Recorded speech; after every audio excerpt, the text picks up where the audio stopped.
Sejam muito bem-vindos a mais um episódio da nossa série sobre reforma tributária. Hoje, presença ilustre de Vanessa Raul-Canado, que é assessora especial do ministro da Economia, do Paulo Guedes. Vanessa, obrigadíssimo pelo seu tempo, eu sei como é corrida a sua vida, mas vamos começar logo, assim.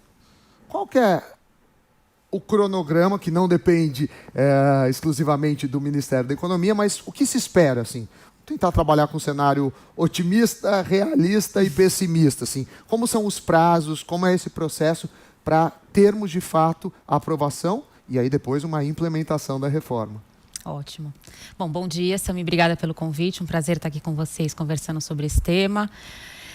A nossa expectativa é que toda a agenda de reforma tributária seja finalizada até o final desse primeiro semestre, né? A gente sabe que o Congresso vai ter uma nova dinâmica no segundo semestre por conta das eleições municipais e também porque já está bastante adiantado o trabalho, o cronograma de trabalho interno no que diz respeito à reforma tributária. A primeira fase agora deve, logo que o Congresso retomar as atividades, já ser enviada, que é a parte da tributação do consumo, né?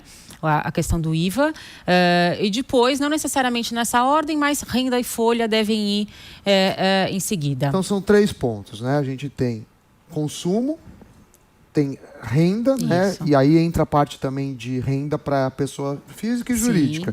E depois folha de pagamento. Isso. Quais são as propostas, né? Porque tem uma proposta no Senado, tem uma proposta na Câmara. Como que estão essas propostas, assim, como que são os caminhos, né, dessa reforma que está se desenhando? Nosso objetivo com a proposta do governo não era contrapor nenhuma das duas até porque são propostas, né? Que são bem parecidas. A PEC 110 também propõe um IVA único, assim como a PEC 45, que é a da Câmara dos Deputados. Eles têm algumas diferenças operacionais, alguns detalhes, mas, de fato, ambas pretendem unificar os tributos sobre o consumo no Brasil. E o objetivo do governo era contribuir com essas propostas e não apresentar uma terceira via para embolar mais ainda a discussão sobre esse tema. Então, o que o governo pretende fazer é começar a discussão sobre IVA com a parcela federal. Porque esse IVA que está no Congresso, tanto na Câmara como no Senado... Traduz o que é IVA.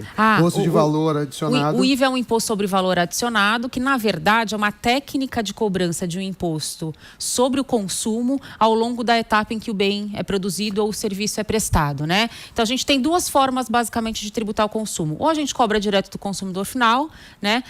Muito parecido com o modelo americano, que se chama Sales Tax, ou o resto do mundo todo adota. Você vai cobrando das empresas conforme elas vão adicionando valor ao bem, pode ser com serviço ou com outro tipo de insumo, e até chegar ao consumidor final. Quando chega no consumidor final, está só a última etapa ali de valor adicionado para ser tributada, todo o valor já foi arrecadado, e isso é muito mais eficiente em termos de administração tributária. Então, vamos entender um pouco, então, um exemplo. Tem a montadora, né, que tem um longo processo para fazer um carro. Comprou a autopeça, a fábrica de autopeça já vai tributar um pouco do imposto. Exatamente. Aí montou uma segunda parte do carro. Também vai ter uma outra parte. Desconto que já foi pago. Exatamente. E pago adicional. Exatamente. Aí fez no carro final. No carro final, você vai pagar só aquele valor que falta disso. É mais ou menos isso. É exatamente isso. Exatamente isso. Um dos problemas que a gente tem no país é as diferenças, principalmente do ICMS, que se cobra na origem, se cobra no destino, se cobra no processo. Como que vai ficar em relação a isso? Estou falando de bens de consumo. Como o IVA é uma técnica para arrecadar um tributo que, na verdade, incide sobre o consumidor final, ele naturalmente é um imposto que olha para o destino, para onde o bem está indo ou para onde o serviço está sendo prestado. Então, naturalmente, todos os IVAs do mundo são cobrados no destino, né? Por isso que quando a gente vai para a Europa e compra algum produto, a gente tem o IVA de volta, porque você vai consumir o produto fora do seu país. E do lado oposto, quando você importa algum produto aqui no Brasil, você paga o imposto para o Brasil, porque é aqui que você vai consumir o produto. Então, o princípio do destino... federal, né? o princípio do destino tem que ser aplicável, nesse caso federal, em qualquer circunstância. Então, a ideia de cobrar imposto na origem, que é presente no ISS, presente no ICMS. O ISS eu tento cobrar onde o serviço está sendo produzido, né, no local da produção, e o bem uma parte onde ele está sendo produzido e outra parte para onde ele está sendo enviado, uma confusão. A ideia é com as duas PECs que trabalham com os impostos federais e estaduais e municipais, a gente no governo está só com os federais, elas duas migram ambos os tributos para o destino. Então você não tem mais cobrança na origem. Então as pessoas vão fazer isso. Agora, uma das coisas que se tem no Brasil é a guerra fiscal. Tem estados que cobram mais ou menos, e aí você tem um fluxo de empresas para o benefício fiscal. Nesse caso do IVA, um pouco acaba isso, né? Porque se o mercado consumidor, a maior parte está em São Paulo, você vai pagar o IVA de São Paulo. Mas a proposta, eu sei que você cuida da esfera federal, não significa que os estados vão ter a mesma alíquota, correto? Correto. Na verdade, a ideia é que a alíquota seja variável, conforme o estado e o município de destino na proposta da Câmara, e ela é uma alíquota mais fixa entre estados e municípios, no caso da proposta do Senado. E sobre a alíquota? Porque hoje você tem o que a gente chama em economia de custos diluídos para benefícios concentrados, que funciona da seguinte forma. Cada produto acaba tendo uma alíquota. Então, a pessoa, o exemplo clássico, né? Você tem chocolate com uma alíquota, você tem cereal com outra, barra de cereal com chocolate, aí fazem um lobby, ficam pedindo, olha, mais cereal que chocolate, para ter menos imposto. Vai acabar isso, vai ser uma alíquota para todo mundo igual, não importa se é cereal, se é chocolate, se é roupa, é isso? É exatamente isso, para eliminar essa disputa de classificação, se aquilo era barra de cereal ou se aquilo era chocolate. Muitos países fazem isso para tudo, com algumas exceções, como, por exemplo, cigarro e bebidas alcoólicas. Vai ter isso aqui também? Ou seja, o imposto vai ser criado, que não é o IVA que muda, né? Mas você cria um novo imposto para esse subgrupo. É isso que vai ser feito? Para quais produtos teremos esse imposto de produtos que viciam? Não sei qual que é o nome técnico disso. A ideia é realmente deixar o IVA como um imposto de consumo igual. Então, você paga igual, independente do que você consome. E, na verdade, não é um adicional, é um outro imposto, que é chamado de imposto seletivo aqui no Brasil. No resto do mundo chama excise tax, em que você tributa um produto, um bem, porque ele gera externalidade negativa, que é o que você estava dizendo, né? Então, eu fumo, eu acabo dando mais despesa de saúde pública do que quem não fuma. Então, de algum modo, eu tenho que pagar mais pelo cigarro para recompor isso, além da ideia de tentar desestimular o consumo. Porque assim, se você for à risca, refrigerante faz mal, chocolate faz mal, fritura faz mal. Aí, esse imposto seletivo, qual que é a ideia? Quais são os grupos que ele vai incidir? A gente tem os clássicos, né, que a gente chama, cigarro, que são bebidas alcoólicas e cigarros, que vêm sendo praticados no mundo há bastante tempo e não tem muita dúvida sobre esse mal à saúde que ele faz. As causas da obesidade, que na verdade tem mais a ver com essa questão dos produtos açucarados, a gordura saturada, é muito diluído em muitos produtos. Então é muito difícil você escolher nessa cesta daquilo que está composto, que estão compostas ali as causas da obesidade, o que você vai tributar e como tributar. Porque você mesmo acabou de dizer, se eu tributar o chocolate porque ele tem açúcar, porque é uma das causas da obesidade, volta o problema. Então tem muita distorção, causa muita distorção alocativa e não necessariamente você, porque comeu chocolate, vai gerar uma externalidade negativa do ponto de vista de saúde pública.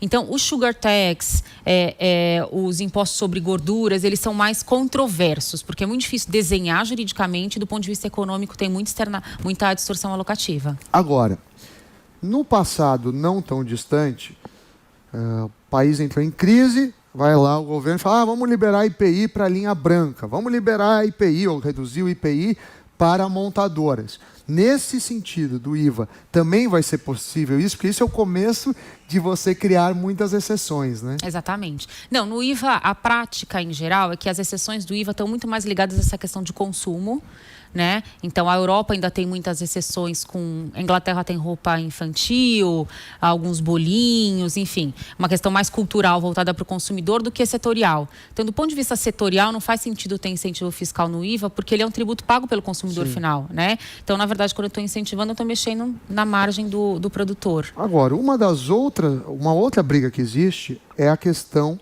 do setor, né? Porque você estava comentando, ISS é sobre serviço, ICMS é sobre mercadorias, tem o IPI também de produtos industrializados.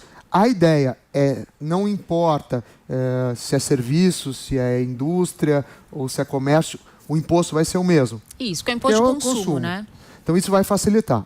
Agora, entendo que tudo isso vai facilitar a vida fiscal, mas não significa que teremos uma alíquota menor. Hoje o Brasil, salvo engano, é o 14º país de maior alíquota tributária. Vai mudar alguma coisa nisso? A ideia é diminuir também a alíquota ou não? Eu costumo dizer que redução de carga tributária é um tema que não é essencialmente um tema de reforma tributária. Sim, porque, na verdade, o tamanho da carga é um ajuste. Tem muito a ver com o tamanho do gasto público.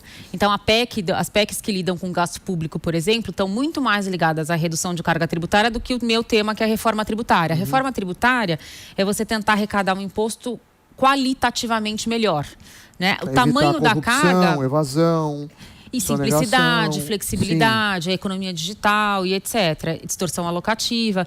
Agora, a alíquota, na verdade, é só você me dizer quando você precisa arrecadar e eu coloco, né? A alíquota é o de menos.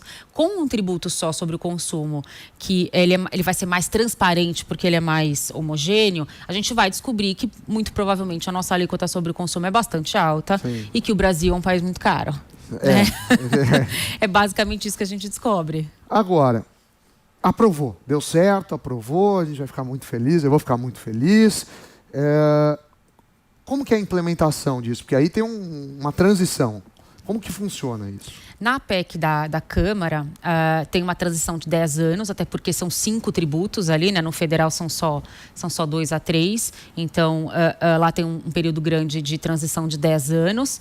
Muito para acomodar incentivos fiscais que estão sendo usufruídos por empresas que já fizeram investimentos e para adequar as finanças dos estados e municípios que perdem a arrecadação por conta da migração para o destino. Isso na proposta da Câmara. Isso na proposta da Câmara. Na proposta do Senado não tinha originalmente transição, né, que é a proposta do ex-deputado Raul, e agora há uma transição um pouco mais curta e não necessariamente separando essa parte, Estado versus contribuinte. Se eu não me engano, ela está hoje em 5 anos, essa transição da PEC do Senado. Agora, a gente falou do primeira vertente, que é essa que deve escorrer a reforma, que é o consumo, que eu acho que é o impacto talvez maior. Mais uma discussão que se tem é sobre imposto de renda. Você tem a discussão tanto de imposto de renda de pessoa física, como também de pessoa jurídica. Muitos candidatos até falam assim, o Brasil não cobra imposto de dividendo, empresário não paga imposto. Sabe que é mentira, porque o empresário, ele paga imposto, né? Ele não paga depois que ele já pagou. E outra coisa, você tem que olhar a alíquota total. Tem um monte de país que tem um imposto sobre dividendos, mas o imposto que incide sobre a empresa é menor. O que vai ser feito? Assim, primeiro, imposto de renda à pessoa física. Tem alguma ideia de mudança? Tem sim. Na verdade, essa questão de percepção que você colocou, até hoje as pessoas estão um pouco mais receptivas a ela, porque de fato era uma unanimidade que o Brasil não tributava o dividendo, né? E agora as pessoas já entendem que, na verdade, você não tributa o dividendo porque você já tributou o lucro quando ele foi apurado pela empresa. É uma tributação até mais gravosa do que a tributação depois da distribuição. Sim, porque, por exemplo, pode optar por não distribuir. Não, e também reinvestir. E às vezes tem empresa que compra bens no nome da empresa. Sim, aí tem essa questão de a gente chama de distribuição disfarçada de lucros. Existe isso no mundo inteiro. Existe. Mas assim, imposto de renda, para as pessoas que ganham salário, o que vai mudar? Hoje você tem muita injustiça exatamente nessas duas situações. Quem recebe dividendo acaba pagando pouco imposto porque o imposto das empresas pequenas e médias no lucro é pequeno. E quem recebe salário paga mais. Então, quem recebe salário paga até 27,5%. E, geralmente, quem tem uma empresa, que a gente chama dos PJs, né? Ele acaba pagando no máximo 15% de imposto. Então, a primeira ideia é acabar com essa injustiça. E para todo mundo para a mesma tabela? Ou a gente quer acabar com esse arbitramento. Vou ser PJ ou vou ser CLT porque a carga é diferente. Então, a tributação do dividendo ajuda a eliminar essa distorção. Porque você vai pagar o imposto na pessoa jurídica, mas depois você vai ter que pagar o imposto na pessoa física. Então, se eu seria uma PJ só para não pagar imposto de renda, não vai ser mais a causa. Então tem outras questões trabalhistas, etc. Mas do ponto de vista tributário, a ideia é homogeneizar o tratamento. Falando de empresas, a gente tem um problema no Brasil. Porque assim, MEI, por exemplo, acho que são R$400 que se paga no ano. Eu já vi casos, até R$81 mil, né? É a MEI. Isso. Agora, se a pessoa ganhar R$81 mil, ela é MEI, paga R$400. Se ela ganhar R$90 mil, ela já não vai ser MEI e vai ficar com menos dinheiro. E fora que, já foi até tratado em outras entrevistas, que eu posso ser uma pessoa de um patrimônio pequeno e comprar uma ação de uma empresa, sei lá, de um banco, e o banco é super tributado. E o outro MEI pode ser até mais rico que eu, vai pagar menos. Tem alguma proposta para deixar os impostos das empresas mais homogêneos? O que vai ser feito em relação a isso? Acho que a principal proposta é exatamente essa, é acabar com esse tipo de diferença injustificável. Então, quando você tributa a empresa, você não consegue adequar o imposto à capacidade contributiva das pessoas. Porque eu não sei quem é acionista do Itaú, eu não sei quem é acionista da Renner, eu não sei quem é acionista da Natura. Então, eu não sei nem para quantas pessoas o tamanho daquele lucro vai ser distribuído, né? E quanto cada pessoa vai receber, porque eu já cobrei o tributo antecipado. Então, a tributação do dividendo, ela não é só uma questão de percepção ou uma questão de adequação do Brasil às outras economias. É uma questão de justiça tributária. Porque aí você consegue entender quem está recebendo aquele dividendo, o tamanho daquela riqueza que ele está recebendo. Então, você cobra um pouquinho na empresa, porque, de fato, em termos arrecadatórios, é muito melhor. E todo o restante você tributa conforme o tamanho da renda da pessoa. O MEI, hoje, na verdade, ele paga a tabela progressiva, em tese. Mas a gente sabe que declarar é muito difícil. Contingente.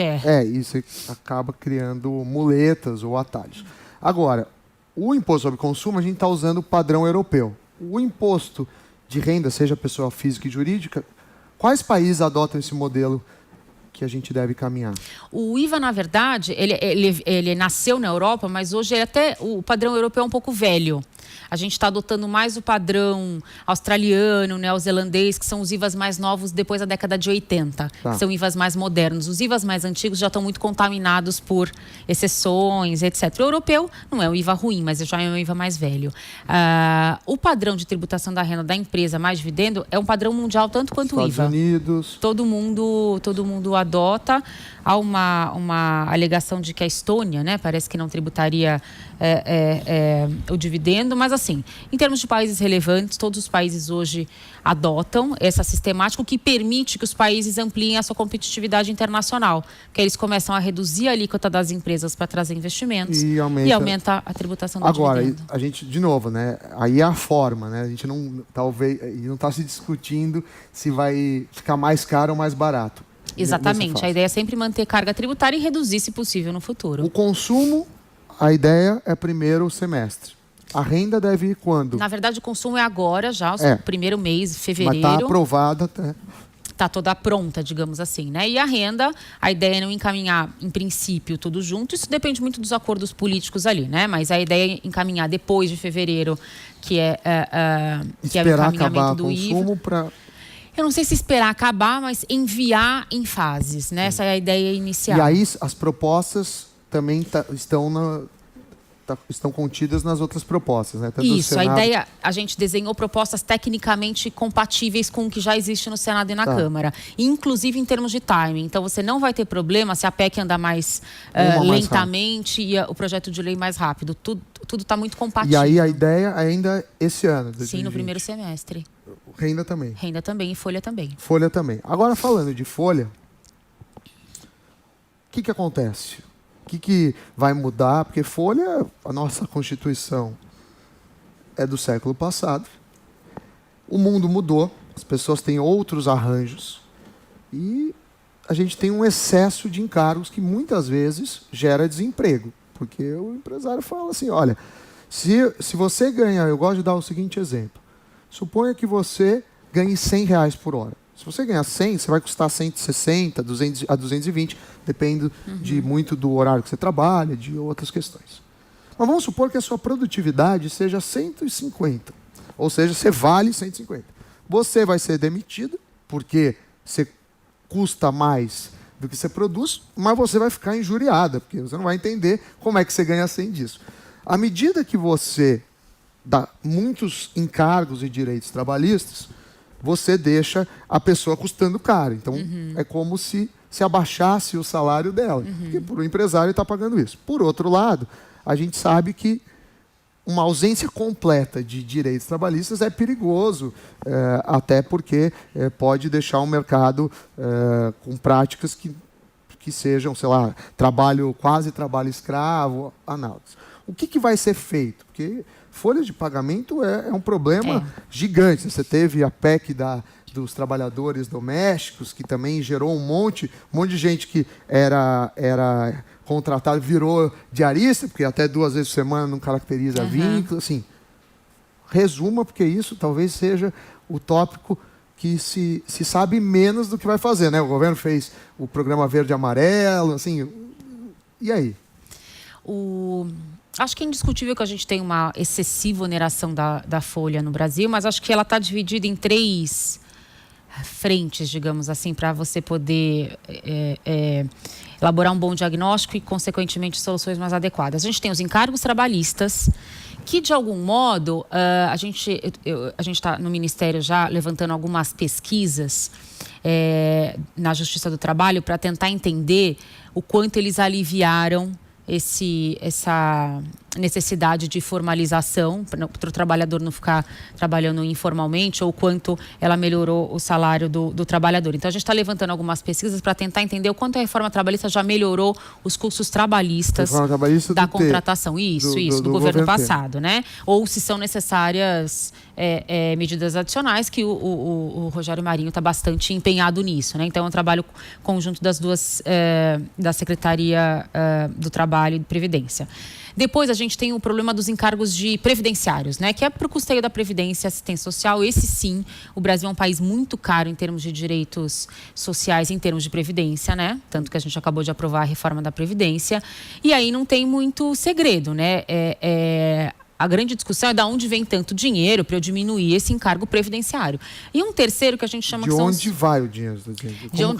Tem que gastar menos para você cobrar menos. Ou você vai gastar menos, ou de onde vai vir o dinheiro se você continuar gastando, mesmo depois da reforma da Previdência. Capitalização, né? Não vai mexer em regime de capitalização. Por enquanto já foi feita a reforma da Previdência. A gente vai ter que tomar isso como status quo, né? Então é muito difícil tentar entender de onde você vai arrumar dinheiro para isso, porque não tem milagre. E o terceiro, que são os penduricalhos de folha, que a gente chama, que são as contribuições para o Sistema S, o INCRA, o SAT, etc. Então, sindicatos. O sindicato até foi extinta a contribuição sindical. Mas entraria nesses penduricalhos. De algum modo, sim. Ele é bem menos oneroso, claro.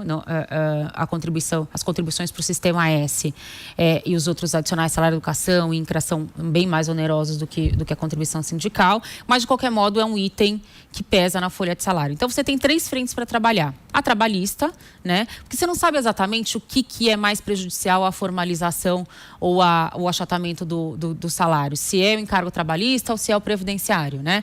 Então, precisa de um diagnóstico mais fino. A gente está tentando fazer isso. E aí, endereçar os problemas trabalhistas, eventualmente numa próxima reforma. E aí vem o foco da reforma tributária, que é olhar para os encargos previdenciários, basicamente os 20% sobre folha que as empresas pagam sobre qualquer salário, independentemente do tamanho. Vai ter alguma coisa facilitando, que começou com o Temer, a terceirização, a pejotização? Porque eu já vi vários casos que a pessoa assim, eu prefiro trabalhar como PJ porque eu ganho mais. E aí você tem um contrato que é praticamente igual do seletista, só que é PJ por uma questão tributária. Vai ser feito isso ou isso acaba sendo resolvido pela parte do imposto de renda? O dividendo, de algum modo, torna essa conta menos interessante. Mas você tem o 13º, você tem férias, você tem os encargos trabalhistas, mas você tem uma justiça do trabalho um pouco mais atenta do que a Receita Federal, que não consegue fiscalizar, obviamente, todas as empresas. Então, você vai ter os encargos trabalhistas, que também já estão mais flexíveis, ou o dividendo, que vai diminuir essa diferença entre quem é PJ e quem é empregado. E, por fim, se a gente conseguir reduzir a contribuição previdenciária, esses 20% sem teto, aí sim você acaba com essa necessidade de fazer uma PJ para prestar serviço ao invés de ser um empregado. Porque hoje os incentivos são esses 3. São os encargos previdenciários patronais, que são muito altos, os encargos trabalhistas e o imposto de renda menor. Então, a ideia é acabar com os incentivos econômicos que, de algum modo, dão enseja esse tratamento mais injusto e diferenciado entre as pessoas. Quais os modelos usados em outros países, assim?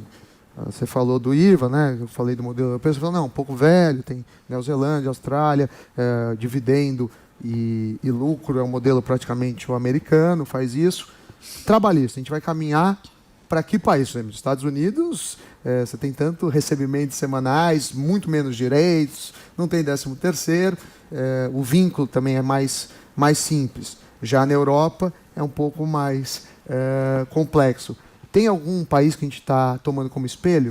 Na parte da reforma trabalhista, realmente é alguma coisa que está mais vinculada à secretaria do Rogério, então eu não estou diretamente vinculada a isso, não posso te responder com propriedade. Mas na parte previdenciária, a principal característica é você trazer a contribuição de folha diretamente relacionada ao seu benefício futuro. Porque, na verdade, a contribuição sobre... É um pouco individualizar. Isso. Não necessariamente carimbar, nem necessariamente capitalização, mas é trazer aquele encargo mais para a realidade do benefício futuro. Porque com isso você estimula a contribuição, né, das pessoas e torna aquilo não simplesmente um imposto que vai para custear diversas outras coisas, mas um tributo, uma contribuição social, como ele é chamado nos outros países, né, tem até essa diferença, né, os impostos são chamados de tax e o imposto sobre folha é social contribution, né, porque tem essa ideia de uma aposentadoria, de uma previdência futura. Então a ideia é trazer isso mais próximo para o Brasil, essa origem da contribuição social sobre folha, que tem muito mais a ver com uma poupança para os trabalhadores, um benefício mínimo no futuro, do que propriamente um custeio de despesas diversas. E teve PIS, PASEP, vamos pegar o exemplo do FGTS. Trabalhador põe lá, tem o fundo de garantia, tem um valor, que é do trabalhador. O governo, e aí não é exatamente esse governo, mas historicamente sequestra o seu dinheiro. Até hoje é assim, fica sequestrado. Eu não posso tirar sem qualquer motivo. Tem algumas questões, compra de imóvel, doença grave. Não seria melhor para a economia deixar que o trabalhador fizesse o desejo dele? Não é o caso agora, mas durante muitos anos o FGTS rendeu muito menos que a inflação. Então as pessoas não só estavam com dinheiro sequestrado, como estavam perdendo dinheiro que é delas. Assim, existe alguma mudança nesse sentido? Também não estou envolvida nas mudanças do FGTS, mas eu vejo aí vários nós, né? O que você está dizendo é tentar resgatar no FGTS também o mesmo propósito que deveria ter a contribuição previdenciária. Então, para que a gente fez o FGTS, né? Qual era o objetivo dele? Ele está sendo atingido ou não faz mais sentido? É bom, então, de fato, para mim, você sequestrar o meu dinheiro? Exato, eu acho que falta um diagnóstico mais profundo, né, que provavelmente está sendo feito, já foi feito ou vai ser feito, para tentar entender o propósito do FGTS e por que esse propósito tem que mudar, que é mais ou menos o que a gente está fazendo na parte previdenciária e tributária. E aí, a partir desse diagnóstico, oferecer algumas soluções, algumas provavelmente com mais intervenção estatal e outras talvez mais liberais, né? E antes de finalizar, entrar numa área minha. Eu trabalho com finanças. E em finanças, você tem produtos, cada produto tem uma alíquota, é uma bagunça. Vou te dar um exemplo disso. PGBL e VGBL. Você tem tabelas com potenciais benefícios fiscais. Só para dar um exemplo, você tem a tabela regressiva por tempo, em que a alíquota começa em 35%, de 0 a 2 anos, vai caindo e chega até 10%. Isso para produtos de PGBL e VGBL. Em contrapartida, produtos similares que não tenham essa característica de PGBL, não tem o carimbo PGBL e VGBL, você tributa 15%, também é regressivo no tempo, 15% até 2 anos. O que acontece? PGBL e VGBL são fundos de bancos, de instituições financeiras, de gestões. O gestor sabe do benefício fiscal. Então, o que ele faz? Te paga menos, porque ele fala, você está pagando menos imposto. Então, é como se ele se apropriasse do benefício fiscal. O que eu acho que deveria ser? Uma tabela única. Por quê? Se eu investir num CDB ou num fundo por 10 anos, por 20 anos, o meu objetivo foi previdenciário. Não importa se levou o nome, não. Porque do jeito que é feito, você está dando para o banco o benefício. Como que está isso? Porque tributo de mercado financeiro é algo importante. Talvez tenha uma questão de equidade social, porque investe quantias maiores, né, as pessoas mais ricas, e tá cheio de produto que é isento, o outro não é, aí tem alguma ideia de como vai ficar isso? A ideia é exatamente rumar para uma homogeneização. Então, eliminar decisões de investimento baseado em incentivo fiscal e voltar a fazer decisões de investimento mais neutras, né? Porque é isso que você disse, não dá para saber quem apropria o incentivo fiscal. No caso do IVA, é difícil saber quando eu repasso ou quando eu não repasso para o consumidor no final uma redução da cesta básica, por exemplo, que depende de uma questão de mercado. E, no fundo, quando eu dou um incentivo fiscal para um investimento, o que eu estou fazendo é torná-lo mais ou menos rentável, a depender das condições de mercado, competitividade de quem está oferecendo o produto. Então, o incentivo fiscal como uma forma de incentivar a poupança ou incentivar um determinado setor industrial, a gente está descobrindo que talvez não seja a melhor forma, né? Ela é uma forma, talvez, intuitivamente interessante, porque na nossa cabeça você baixa o imposto, aquele investimento fica mais barato e você coloca mais o seu dinheiro ali. É debênture de infraestrutura, por exemplo. Agora, essa relação não necessariamente é automática. Então, o que a gente está fazendo agora, a partir da semana que vem, a gente começa a agenda de revisão de toda a tributação de mercado financeiro e de capitais. E, paralelamente a toda a reforma tributária, consumo, renda e folha, a gente está revisitando todos os incentivos fiscais. Quais funcionam, quais não funcionam, quais distorcem, quais não distorcem, quais são interessantes manter, quais não. A maior parte dos estudos em economia do mundo sinalizam que melhor do que você dar um incentivo fiscal, você quer ajudar determinado setor. Você, sei lá, as pessoas que estão abaixo da linha de pobreza, né, que é um problema no país. É melhor, em vez de ficar dando imposto mais baixo sobre, sei lá, arroz, feijão, é melhor às vezes você dar um dinheiro como Bolsa Família. Exatamente. Isso, estou falando da literatura econômica. Me preocupa, e não é uma crítica ao seu trabalho, mas uma crítica geral, os governos olham muito pouco as práticas que são estabelecidas no mundo inteiro. Tem pesquisadores fazendo isso no dia a dia, assim. Espero e fico muito animado de saber que vocês estão fazendo isso. Agora, a última pergunta que eu rezo todo dia para ter saúde, paz, prosperidade e para não voltar a CPMF. Vai voltar a CPMF porque a história dos países que adotaram CPMF não é nada boa. A Venezuela é o caso mais típico, a Austrália adotou e voltou atrás. O Brasil, como que está? E aí fala, não, uma CPMF diferente, sei lá. Mas eu fico com medo. Conta para... Você não vai ser culpado se voltar. A gente tem um grupo de trabalho que discute os temas da reforma tributária e, por enquanto, o tema realmente da tributação das transações financeiras não está sendo estudado. Eu só queria colocar, acho que 2 pontos importantes aí. Como eu te disse, não existe nenhuma mágica para diminuir os encargos de folha. Enquanto a gente tem uma previdência cara, a gente vai continuar tendo uma contribuição cara. Então, dinheiro não cai do céu. E aí é que veio a ideia do imposto sobre movimentação financeira com todos os seus problemas. Então, acho que é nesse contexto que ele apareceu. Não é um imposto que está sendo cogitado no grupo de trabalho. Que bom. Não está.